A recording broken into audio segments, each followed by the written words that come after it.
At the very beginning of this series, I spoke of how I saw the philosophies of faith and science having an essential common element. While both do their best to explore and describe the truth of reality as seen inside the boundaries of their respective domains, the best either can do is provide ever more meaningful narratives that lead us into and inspire us on toward the truths of our existence. No matter how deeply inspired the narrative, we can't afford to forget that any story for understanding our world is all the same a story. Like any story, our current thinking may find itself replaced in time with what we hope are more suitable narratives. No matter how detailed or how rich our stories may become, a story is not the same as the truth. Even a good story or a useful story can be wrong, and is certainly bound to be wrong to one degree or another. In this edition of the Temporal Reverie, I want to start to draw together some of the ideas and threads this series has explored. My goal has long been to think about some of the more interesting questions of human existence and see how the varying narratives we encounter might blend into a single significant tale. Stories change over time. They also wildly differ, much more so in the domains of religion and spirituality than they do within the domains of science. But one story you quickly realize is a matter of importance to both spirituality and science is the beginning of all we know, the coming into being of the universe and everything it contains, from the scale of the cosmos right down to the formation of various living things on the earth and the almost magical action of quantum reality. There is probably no more polarizing question to highlight the seeming conflict between faith and reason than that of how the universe came to exist, and no better question to take up in the ongoing search for unity and harmony between spirituality and science.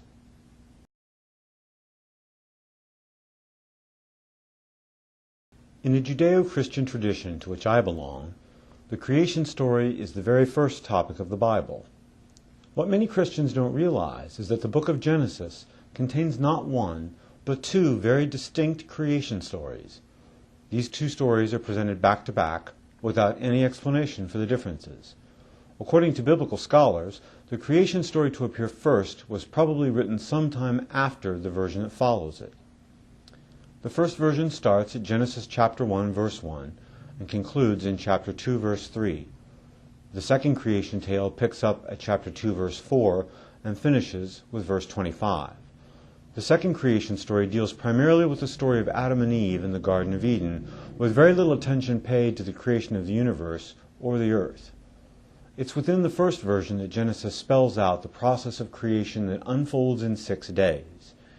This is the version I want to focus on, not only for the greater attention paid to the early universe, but also for the sequence of events it describes. Here's what the first chapter of Genesis has to say about the creation of reality. 1. The earth and universe begins as a formless void covered in darkness.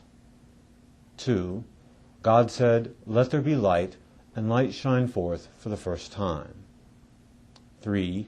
Light and darkness are separated into day and night. 4. The sky forms to separate the surface of the earth from the heavens. 5. Water separated from the land masses, forming the seas. 6. Let the earth put forth vegetation, as expressed in verses 11 and 12. 7. Visible objects in the sky, the stars, the moon, and the sun, are created. 8. Let the waters bring forth swarms of living creatures. Birds also appear. 9.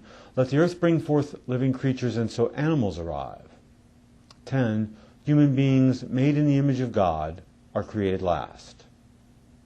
Now, while the Bible is a religious rather than a historical or scientific document, it's striking how most of this account of a created universe resembles scientific accounts of the same beginnings, both in their order and in their general description.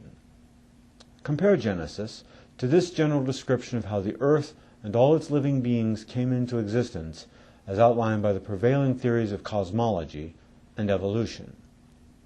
1. Before the beginning of the observable universe, our best guess about the nature of reality is that of a vacuum, an empty, formless void that exists in darkness. 2. The Big Bang occurs. This is often attributed to an eventual vacuum fluctuation in which pure nothingness deviates from itself briefly, with the consequence of turning nothing into something. The Big Bang is a massive explosion, often compared to the let there be light moment. 3. As the rapidly expanding universe starts cooling, fundamental particles of matter begin to form. 4. Stars begin to form from accumulation of stellar dust under the force of gravity. 5. The Earth first takes shape as an unsteady molten lump that gradually cools by the frozen water contained in comets that strike the planet. 6. Water begins to collect in the lowest elevations, forming our oceans. 7. Life probably forms first in the primordial oceanic soup, giving rise to simple, single-celled organisms. Plant life begins to cover the surface of the land masses. 8. Evolving life forms eventually crawl out of the ocean. 9. The evolution of simple forms produces insects and eventually animal and mammal forms. 10. Human beings are the most sophisticated and most recent product of animal evolution on Earth. While the sequence is not identical, what's striking is how similar these two summaries appear and how much their narratives have in common. To be sure, I'm not the only person, and I'm also far from the first person, to see the parallels between the narratives of creation as told in the scripture of my religion and that of the current narrative as described by prevailing scientific theory. Some may consider this mere coincidence, but I don't believe in coincidence. Of course, other religions and spiritual traditions have widely varying narratives about the creation of the universe and the earth. I'm not equipped to try to reconcile all of these stories with one another, much less with science. Instead, I'll focus my efforts on bridging the stories of my own Christian faith with that of science. What I find most interesting is the rough parallels in the Genesis accounts of creation estimated to have been written at around 1400 BC, and scientific theory that would not develop for another 3,000 years after that.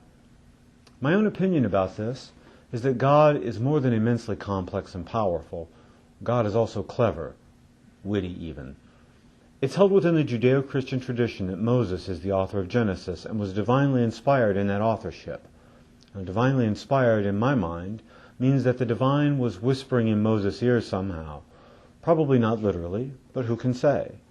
Whether a speech from a burning bush or the nudge of intuition, I believe that God wanted to offer an affirming message to the faithful about His role in the creation. Given that 1400 BC humans in the Middle East were very poorly equipped to make heads or tails out of the technical details about vacuum fluctuations, the rapid expansion of space-time following the Big Bang, and how supernovae became the foundries from which the stars and planets formed, to say nothing of the circumstances by which organic compounds somehow gave rise to life itself, it's hardly a surprise that the Genesis tale is focused on the cursory outline of what happened in the formation of the universe, rather than detailed processes.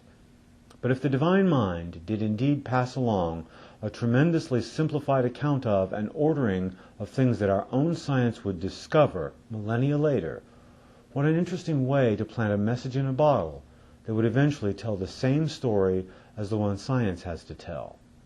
To me, that bit of scriptural foreshadowing was a heads up, a kind of, you're going to figure out all the details of this on your own, all the how, but let me give you the cliff notes for the whole thing way in advance, so you'll know this wasn't accidental.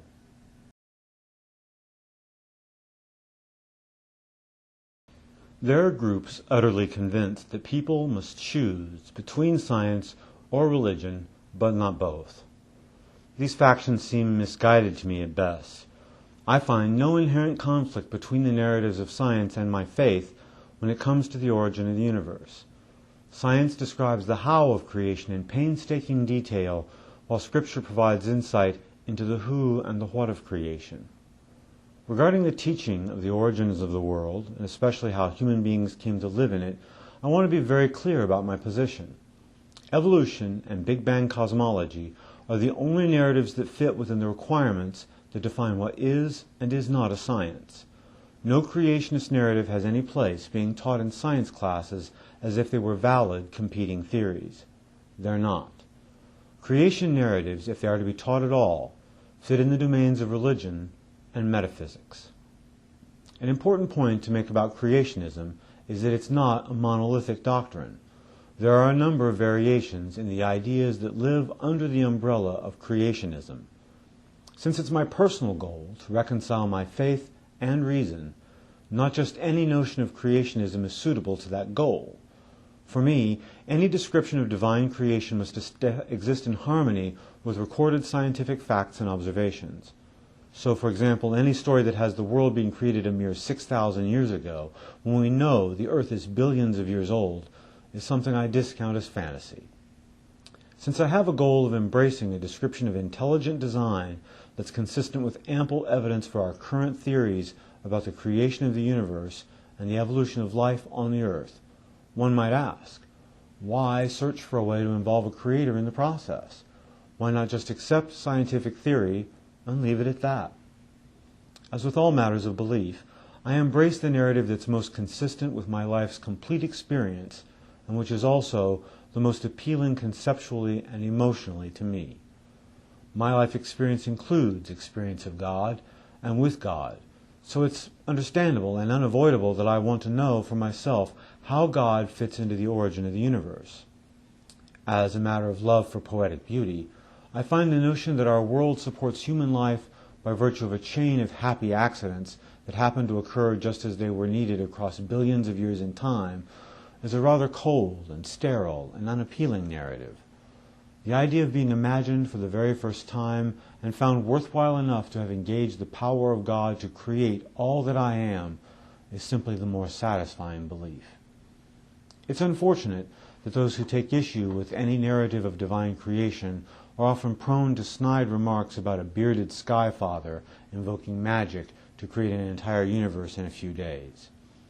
To punctuate how the real differences come down to a choice of narrative, I want to share something I saw a few months ago on Facebook, taking the atheist view of these matters to task for its own seeming sense of fiction. The post read, "Atheism is the belief that there was once absolutely nothing, and nothing happened to the nothing until nothing magically exploded for no reason, creating everything and everywhere. Then a bunch of the exploded everything magically rearranged itself for no reason whatsoever into self-replicating bits that turned into dinosaurs. And they mock your beliefs?" You see, no matter which narrative you embrace, you can always find something about it that could easily be described as fantasy to someone else. While the scientific narrative has a substantial body of evidence behind it, plenty is still left unexplained that gets plastered over with just because.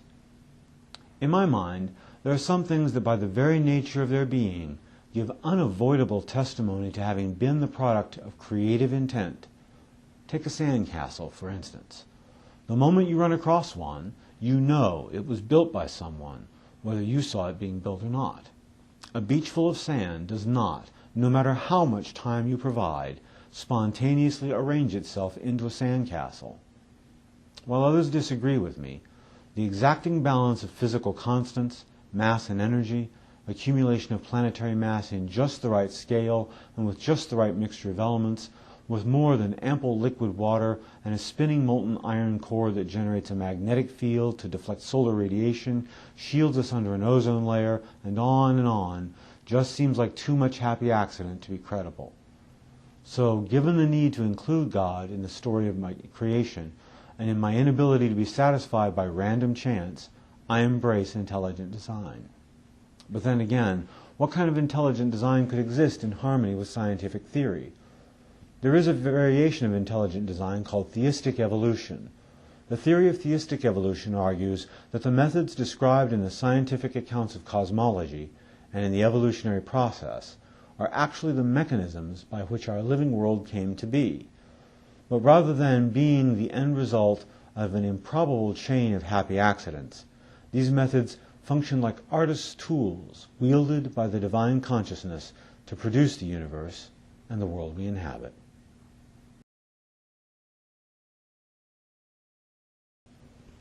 One of the reasons I would imagine some people like a universe created on autopilot is that it obviates much thought into figuring out the purpose of the universe. Many people across countless ages have contemplated the significance of the universe in search of a grand reason for it having come into being or having been created. This is another one of those big questions that I think has been greatly overthought. It seems to me that if one believes in a divine creator, the reason for creating the universe is much more straightforward and understandable than we suppose. Of all the descriptions given to God, my favorite is creator.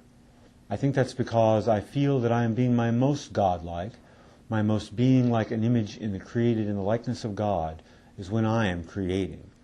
I've written poetry, essays, and short stories. I've created photographs, digital artwork, and animation. I've dabbled in a number of creative disciplines and have a pretty good exposure to the creative process. What I have found is that there are two general reasons why people create. First is the pure enjoyment of the creative process itself. Painters enjoy the physical act of painting, or writers of working with their words, or dancers of transforming their bodies into a stream of movement. Creators create because the process itself is enjoyable and rewarding. Second is the chance to appreciate and enjoy the finished creation, to study it in detail and appreciate places where it works and where imagination yielded especially good results, to see where surprises can be found, things that are revealed that you did not consciously include, and to see the places where you might have done things differently. And within those two motives for creativity, you can find all the reason you need for the existence of the physical universe. God, as a being of creativity, produced the reality we inhabit because the process of doing so is gratifying by itself, but also in order to participate within the creation in order to appreciate and enjoy it. But more than that, the divine desire to perceive and experience the creation sheds light on why human beings were included as the final and essential witnesses. Next time on the Temporal Reverie, before we explore the need for human experience within the divine construct of our reality, we need to take a look at a very old spiritual conflict that has humanity in the crossfire, affecting each of our personal destinies. Is evil simply the absence of good, or is it an opposing force unto itself? Is hell a real place, and is there a devil? And if these things have a reality to them, how might they shape events within the theater of experience? Whether accidental or intentional, the universe provides the grand backdrop against which we live out each of our lives. It provides the sets and location and costume and perhaps even the script for the drama of human experience. I'd like to know what you think about this program. You can write to me at the email address on the screen. My thanks to God for this chance to share with all of you, and may the gifts of love, joy, peace, and enlightenment come to you all.